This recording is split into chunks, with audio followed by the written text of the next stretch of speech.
The environment, encompassing all living and non-living things on Earth, provides humans with essential resources for survival, such as air, water, and land. However, the rapid growth of the human population has put immense pressure on the environment, particularly due to increasing demand for non-renewable resources, which are limited in quantity and often do not replenish naturally over short periods of time. As the primary beneficiaries of the environment's resources, humans have a responsibility to protect it. Raising environmental awareness and being uh, active agents in conservation efforts are crucial, even with existing national and international laws. So good day everyone, I am Angel Cañares, and in this discussion, in this video, we will going to discuss or how we can be environmentally aware and how our actions positively and negatively affect our environment. First, let us discuss what is environmental awareness. Environmental awareness means being mindful of the environment and the factors that affect it positively and negatively. This does not only involve awareness but also active engagement in addressing environmental crises, either individually or as part of the group. Through environmental awareness, people can be encouraged to take key actions to mitigate and eventually eliminate the factors that are destructive to the environment. Preservation of natural resources is necessary to benefit the present and future generations. For development to be sustainable, there must be a conscious effort to protect the environment. Sustainable development, according to the Brundtland Commission report of 1987, it is a process of change in which the exploitation of resources, the direction of investments, the orientation of technological development, and institutional changes are all in harmony and enhance both current and future potential to meet human needs and aspirations.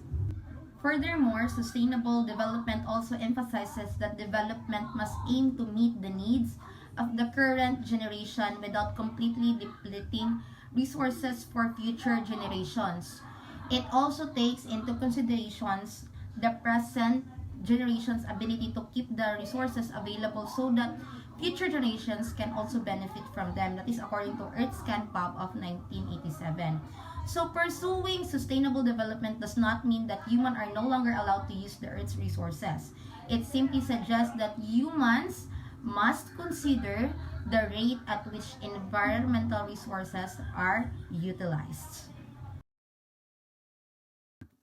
Now let us proceed to natural landscape evolution. Natural disasters and the Earth's constant shifting tectonic plates affect the Earth's physical surface. An earthquake can cause parts of the Earth's crust to break apart or merge. So volcanic eruptions can cover entire areas of land with lava and thereby reshape the landscape of a particular region. So these changes are natural, and when they occur, the Earth is able to adjust to the changes that they introduce because of a phenomenon called natural landscape evolution, and that is according to Johnson et al. Of 1997. It is like what happened in Mount Pinatubo as seen in the illustration. Since the eruption, heavy rains falling on the loose volcanic debris have caused frequent mudslides called lahars that filled pre-existing streams and river beds. So green vegetation has returned to the slopes of the mountain itself and older lahars, and that's what have you seen in the illustration above. So in line with that, let us proceed to environmental degradation defined by Johnson et al. Of 1997 again. It is a damaging alteration that upsets environmental processes. Compared to natural calamities such as earthquakes and volcanic eruptions, environmental degradation is linked to man-made disturbances on Earth's natural processes. So human activities such as industrial, land, and even social development result in environmental deterioration, as they can lead to the depletion of resources and in extreme cases cause the obliteration of ecosystems and natural habitats and the death of millions of wildlife. So, in short, environmental degradation puts the survival of mankind at risk. Therefore, it is necessary for humans to take responsibility for the negative consequences that pursuit of large-scale developments bring the environment. So, now in this juncture, let us proceed to the negative causes of environmental degradation. First of it is pollution. Pollution is the introduction of harmful substances in the environment, which is present almost everywhere in different forms. According to Sharma et al. Of 2013, air and water pollution cause environmental degradation that result in the death of millions of people. A particular example of water pollution is contamination of bodies of water that harm the quality of water as well as its biodiversity. Animals, plants, and human beings are greatly affected by the different kinds of pollution. Water pollution, for instance, endangers the quality of water, affecting marine life and puts many organisms at risk of being endangered. This is caused by silt, which is deposited and built up in riverbeds and ocean floors. Through soil erosion from deforestation, air pollution damages the quality of breathable air, which can lead to respiratory diseases in all animals. Land pollution, on the other hand, destroys the earth's land and contaminates soil. So toxic materials can also compromise groundwater, which affects the health of animals and humans living in the area. And now let us proceed to the second cause of environmental degradation, which is population growth. So according to Rosser and Ortiz Espina of 2013, the world population has grown in great magnitude from being less than 1 billion in the 1800s to well over 7 billion in 2015. As a result, the demand for energy, food, and water also increased. The demand for energy has risen dramatically, and the amount of calories a person consumes has risen also. So a large portion of the world's population is having difficulty in ensuring safe and secure water supplies, as they are currently experiencing water interruptions, which we also experience nowadays, even here in Tagulwan. That is according to Boros Marti of 2000. Population growth greatly strains the physical land area of the planet. Extreme measures are done to fulfill the needs of the growing population. One such measure is the clearing of forests, where the land is primarily used for agriculture, residential, industrial, or even commercial needs. Unfortunately, this leads to an ecological imbalance, resulting in environmental degradation. This leaves the land unpreservable, that may cause the buildup of tinder, a potential breeding ground for forest fires, displacements of wildlife, and other such disasters. So hello everyone, I am Shaina Marie Subsuban, and to continue the report, let's have the urbanization. So urbanization is the shift of population from the rural to urban areas and the transformation of towns and cities into larger areas due to the gradual increase of people living and working there. So when we say when we say rural to urban areas, this is when people move from rural areas or countryside to urban areas or cities or and towns. So people often migrate migrate to search a better job, to search for a better opportunities, higher wage, im- improve living condition and access to education and healthcare. So now let's have the pros or the advantage of urbanization. So as what I said, urbanization brings better access to job, education, modern facilities, and healthcare. So if the urbanization had the advantage also, urbanization also have the disadvantage or the cons. So the cons is magnify the risk of environmental hazards such as flooding, air pollution, water contamination, and improper waste disposal. So why flooding? So why flooding is one of the disadvantage of urbanization? It is because urban areas are prone to flooding due to the prevalence of impermeable surface like concrete, which prevent natural water absorption. So now let's have the urban heat island or the UHI. So a phenomenon caused by large consumption of energy in urban areas. A metropolitan area that is significantly warmer than the rural areas around it due to the heat created by energy from all the people, vehicles, and facilities.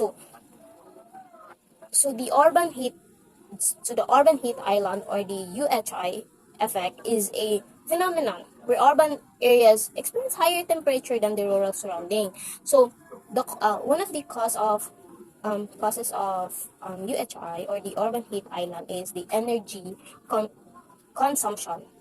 High energy use from buildings like vehicles um, and industries generates heat. So now let's have the industrialization. So industrialization includes primary, secondary, tertiary, and quaternary industries. So that involves extracting, processing, refining, and technologizing raw materials to finish goods. So let's have first the primary industry. So primary industry involves extracting raw materials. For example, mining minerals, logging forests, and fishing. So now let's have the secondary industry. So secondary industry involves also processing raw materials into finished products. So for example, manufacturing steel from iron, refining oil into gasoline, and producing furniture from wood. Now let's have the tertiary industry. Tertiary industry involves providing services rather than goods. Um, for instances, banking, retail, and tourism. And lastly, the quaternary industry involves knowledge-based activities and services.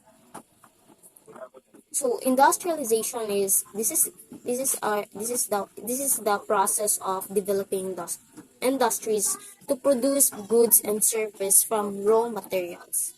This transformation involves building and expanding factories, improving infrastructures, and adopting new technologies to increase production efficiency. So, how does it affect the environment? So, industrialization, manufacturing industries exploit natural resources to the point that they are unable to replenish them, and shrinking the availability of those resources. And lastly, they emit waste into atmosphere such as excessive heat and carbon dioxide, and adversely adversely affect air quality. So next, let's have the effects of environmental degradation or the negative effects of environmental degradation. So we have the 8 effects of environment degradation, which is the crisis, scarcity of resources, loss of biodiversity, public health risks, availability of natural resources. 6, disorienting the natural atmosphere cycle. 7, destructions of habitats and the production of invasive species can be threatened the survival of indigenous species. And lastly, death. So now let's first let's know what is environmental degradation. So environmental degradation refers to the intensify of the natural environment due to the human activities leading to adverse effect on ecosystems, biodiversity, and human health. So now let's have the climate crisis. So the climate crisis is characterized by global warming and extreme weather events caused by increased greenhouse gas emissions, primarily from burning fossil fuels, deforestation, and industrial process. So second, let's have the scarcity of resources. So scarcity of resources, over exploitation of natural resources such as water, minerals, and fossil fuels can lead to their depletion. So for example, so overdrawing groundwater for agriculture and urban use depletes depletes the faster than they can recharge, leading to water scarcity and affecting agriculture and drinking water supplies. So third, let's have the loss of biodiversity. So habitats destructions, pollution, and climate change lead to the loss of plant and animal species and reducing biodiversity. So now let me have a example for you guys. So example is deforestation in the Amazon rainforest result in the loss of numerous species, many of which are not yet discovered or studied. So now let's have the fourth, the public heat risk. So this is the environmental degradation affects air, water, and soil quality, posing significant health risks to human. So for example, air air air, air pollution from industrial emission and vehicles exhaust leads to respiratory illness, cardiovascular disease, and premature death. So now let's have the availability of natural resources. So resources become scarce, complete competition for them increases, leading to conflicts and economic instability. And let's have the disorienting natural atmosphere cycle. Human activities disrupt the natural atmospheric cycle, including the water cycle and carbon cycle, leading to unpredictable weather patterns and ecological imbalances. For example, guys, excessive carbon dioxide emission enhance the greenhouse effect, leading to global warming and alter the precipitation patterns, affecting the agriculture and water availability. So now let's have the destruction of habitats and introduction of invasive species. So habitat destruction and the introduction of non-native species can threaten the survival of indigenous species.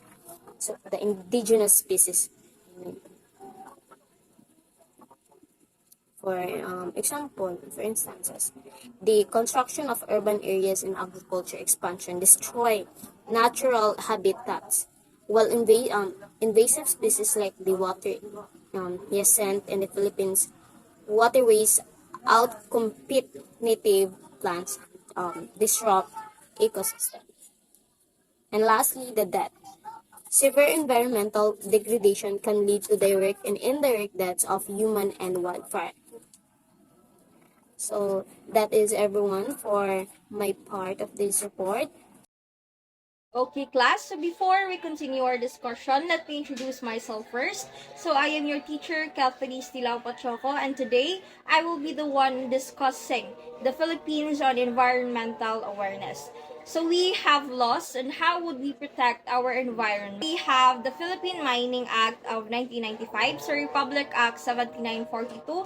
This law aims to protect the environment by regulating the extraction of mineral resources by mining companies.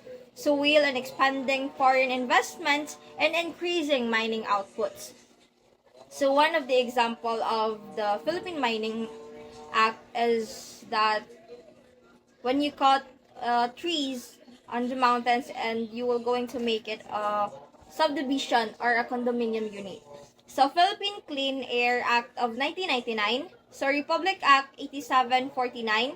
So this law aims to reduce air pollution by incorporating environmental protection into developmental plans. And lastly, we have the Republic Act of 9512. So it is a National Environmental Awareness in Education Act of 2008. So this law requires a different government agencies in the field of education to promote a environmental awareness in the curriculum.